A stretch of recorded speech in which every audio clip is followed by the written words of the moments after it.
All right. Hello, everyone. I'm Anthony Price. I'm the executive director of Be the Change Venture. And I'm very proud and honored to feature or have a conversation with our next speaker, Miss Shontel Brown.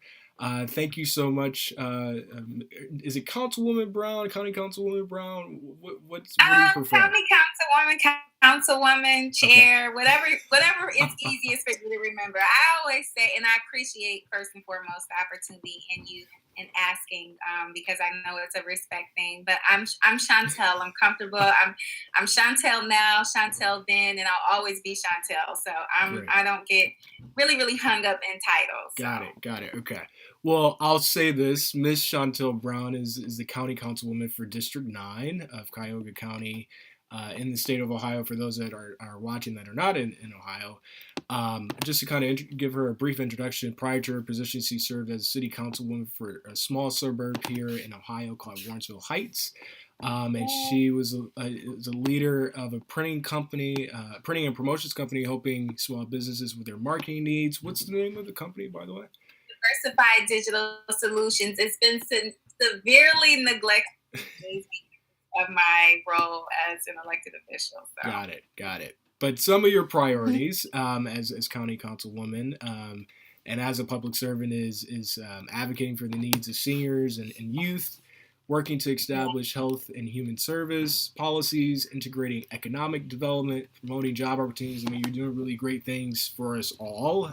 That's impacting my life. Before we go into that, I did want to just kind of allow for you to just tell young people about yourself and where did you start, to now being an elected official.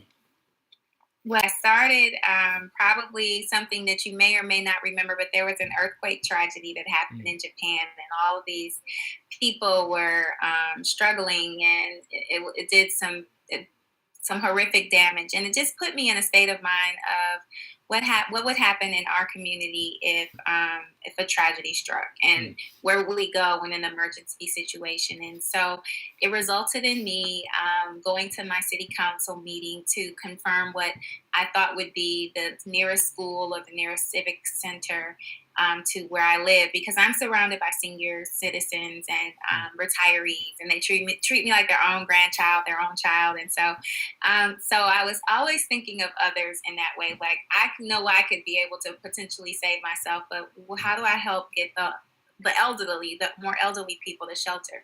So when I went to the meeting, they kind of looked at me like deer in headlights and said, what, who asked this question? So the chief of the fire department shared with me an organization called CERT, shared with me when they met and how they help people in emergency situations. It prompted me to continue to go to my city council meetings and learn a little bit more about what was going on in my community.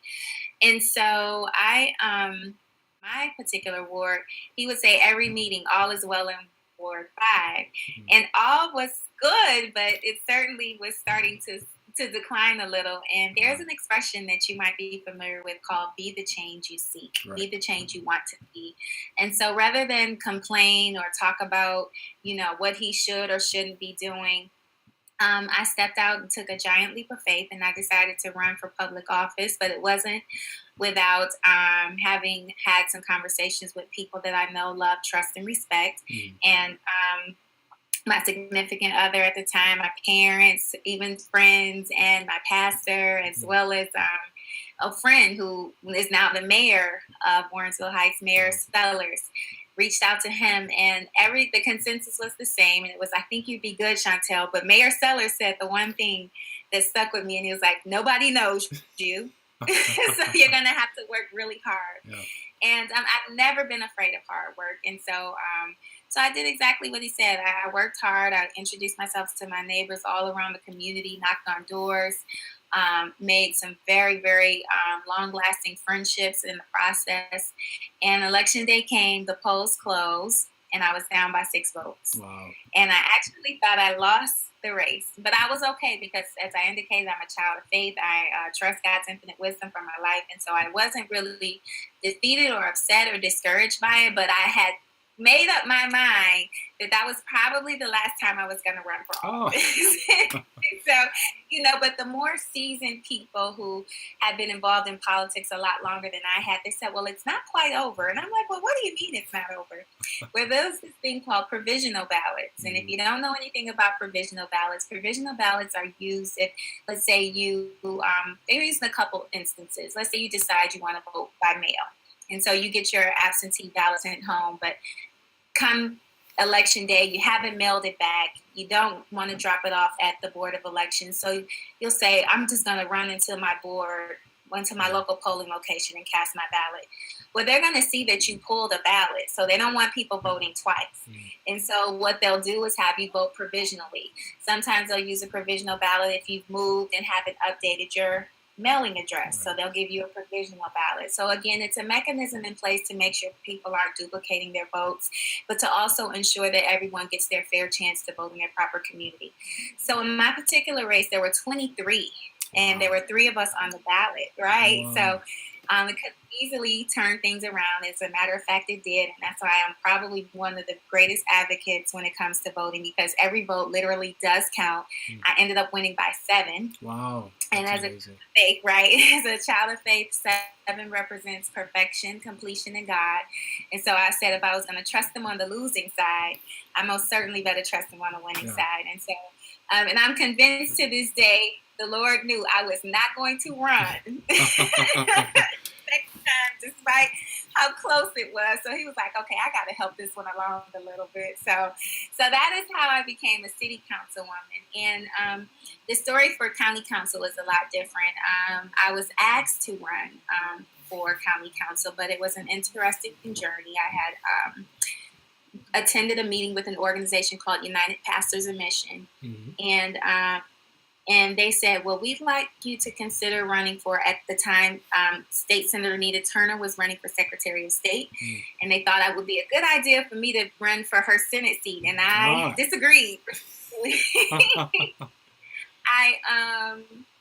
I love being local. I loved what I was doing in the city of Warrensville. And they said, well, it'll be an increase in your income. And I said, well, I appreciate y'all being worried about my finances, but I'm good. And so it was not about the money. Public service is not about, getting rich or becoming wealthy. It's really about empowering and improving your community. And so I knew I could continue to do that successfully at the local level. And they said, well, you really like local politics. Something is going to be on the horizon soon. And we want you to keep your mind and your heart open. And I did just that. C. Ellen Connolly, former judge and council president of Cuyahoga County Council, was retiring. And I lived in her district. And so it seemed to be a natural succession, but it was not an easy road at all. There were 6 of us in that race. But the outcome was much different than the first time. I ended up winning by 48% in a 6-way. That's amazing. Yeah, so I did that and serving 4 years as county council. I love what I do. I represent 10 communities in Cuyahoga County, from the inner city of Cleveland to the outer ring suburb of Pepper Pike. It's probably one of the most diverse districts in Cuyahoga County, and easily the one that most reflects our county as a whole when it comes to demographics. So that is how I got my start into politics. And then the chairwoman position availed itself also, and I was asked to consider that. And that one has been quite an undertaking, a huge responsibility, one that I don't think I ever could have been fully prepared for. It's trial by fire a lot of times, but I love what I do. I do want to note you're the first African American, or first woman, and then African American to be elected chair of a major party and on the county level within Ohio. That's a pretty big deal, and I think that's very aspirational for me. When I have gone to running for office myself, but not anytime soon. But I definitely think that's very inspiring for young people like myself who want to run and to serve our community. Can you just talk about how did that feel? When that happened.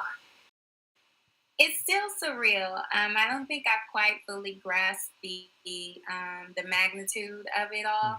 I know it, but I still haven't fully walked in it. If you follow me, I've been in this position for 10 months now. And when you do something, you break a tradition or a history of a 200 year Mm, situation, you're not always going to be everybody's favorite either. You know, change mm, is hard. And so when you're the first anything, it's hard. But when you couple that with being the first woman and then couple it with being the first woman of color and mm, African American, um, you know, the challenges increase substantially, but I am so fully grounded in my faith and I have mm, such a strong support system that I I have this sense of gratitude. Like I sit mm, in the seat of gratitude. Like I am so grateful to be able to serve in this capacity. And when we look at politics, and if you know this, if you want to get into this world of politics, and particularly with what's going on in our nation, how what's happening with at the White House and across the nation, it's very volatile right now. And so to be in Ohio, which is one of the swing states of the swing states, is mm, one thing, but to be in Cuyahoga County, which can certainly tip the scales one way or another for the mm. state of Ohio, puts another level of responsibility on it because we here in Cuyahoga County can literally be the litmus test for the nation. Wow. And so I am like humbled and honored and pleased and truly privileged to serve in this capacity because it signifies change. Mm, I was elected after our 45th president was in office. And so I think that by virtue of his leadership, people want something very different. right. And and I think I signify that difference and that change. So Mm. I'm still soaking it in, but I know it's a huge responsibility, and it's one that I don't take lightly at all. Yeah, and I thank you for taking that risk because you didn't have to do it, and you chose to do it, and I think that's what we need more in the world, quite honestly, and we need people who are gonna put themselves in many difficult situations, but they realize that the cause is greater than themselves, and I think that's really valuable for me as a young person and as a new voter because that's what we need more in our society. So thank you. Thank, I um, try to lead by example. It's yeah, not just you that's looking at me. I have nieces and mm, nephews, and I'm a leader in my youth ministry at my church. And so I want young people like you to see that there are much more tangible things where we can make a difference in our community. mm, And you opened up and you talked about serving, and that's really what it's about. But I don't want people to get caught up in titles or positions mm, because we can serve wherever we are and whatever we're doing. A good friend came up with this acronym SERVE, and I think I may have shared it in some capacity. But SERVE, S is study, so mm, study the candidate, study the issues. E is educate others. And mm, once you've studied, then you should share that knowledge with somebody else by educating others.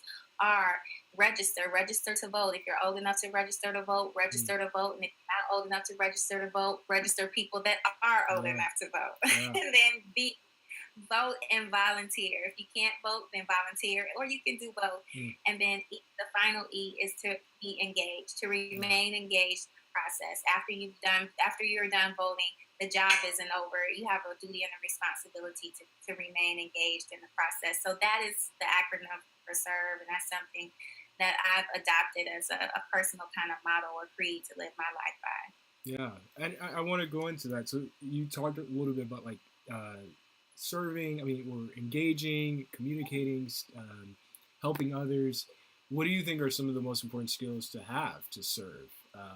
Most importantly, maybe your neighbors and your community. But if you want to do it on a large scale, what does it take to serve? I think to start with the S, and that's Mm, studying the areas in which you're most passionate about. So you can serve.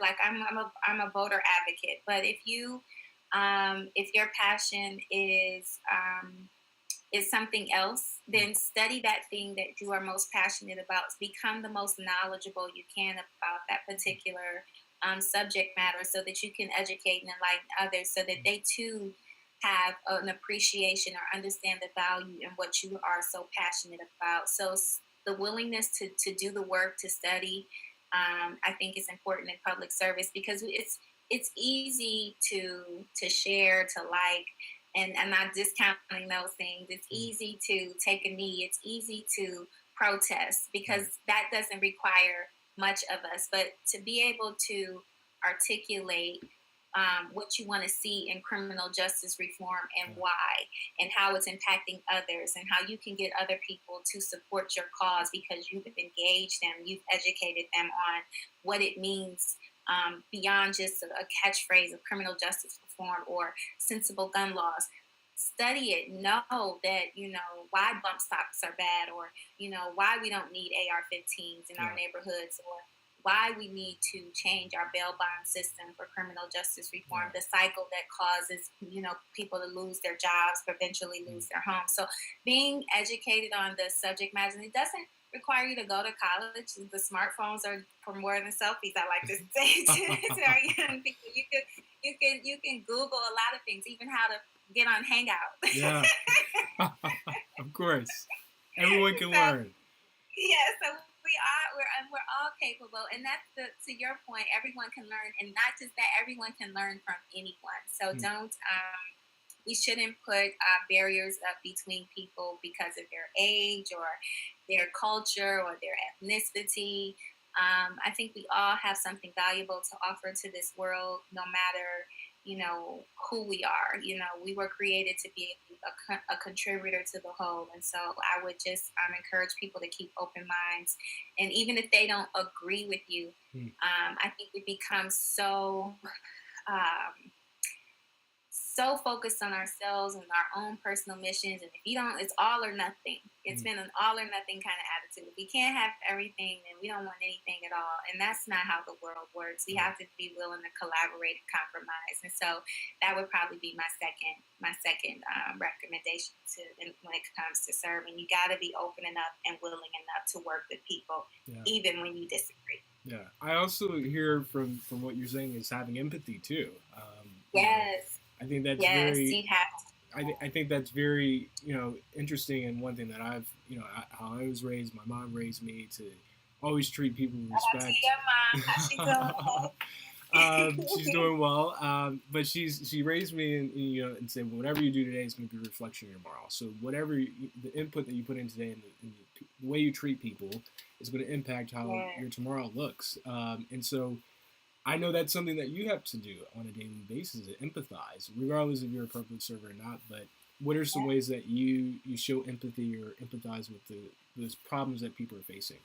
As a legislator, we are called to serve everyone, and there may be some that I might not necessarily agree with, and there are things that I certainly don't like. We have a terrible homeless issue. We have a terrible infant mortality issue. And the infant mortality I can speak to a little more personally, because it affects African American women much more than our counterparts. And so the stress that Black women are under, I can certainly relate. But on the flip side of that coin, we have to have our legislative counterparts be able to empathize with us. And so that is something. Empathy, again, too, when I walk into a room, and again, I'm a new face in a 200-year history of someone who doesn't look anything like me. So I have to empathize, though, with the people who are resistant to change. Right. Change is hard. Yeah. And so I could just be, angry or